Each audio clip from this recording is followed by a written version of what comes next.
Hi Imogen, so we're going to talk about cadences today, and we talked a little bit about it on our first day at school. We're going to go through it on the piano about kind of what it sounds like to play a cadence. So much like in our speech where we've got a full stop at the end of a sentence or a little comma, we need to have cadences in music, and they're indications of areas of rest and continuation. A cadence always usually comes at the end of a musical phrase. And there are two main types of finishing cadences that we look at in our ATAR music course. Perfect and plagal. So we're going to play a perfect cadence for you now.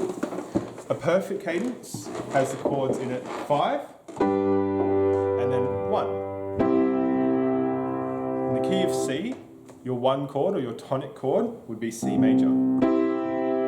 The 5 chord, or what we call the dominant chord, would be G, or the 5th note of the C major scale. And we finish at the end. It has a real final finishing sound. So we could play a chord progression that is quite basic. 1,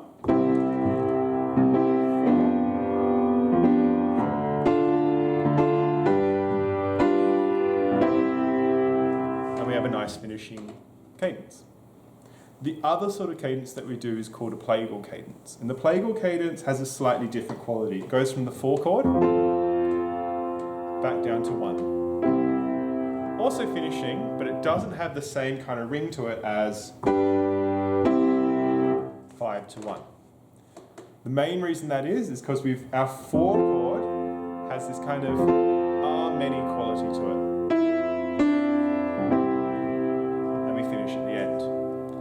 The 4 chord is often used in a lot of sacred music, which is why we need to know this plagal cadence. The plagal cadence has a nice... So we're going to have a go at writing our cadences. That's in the next video.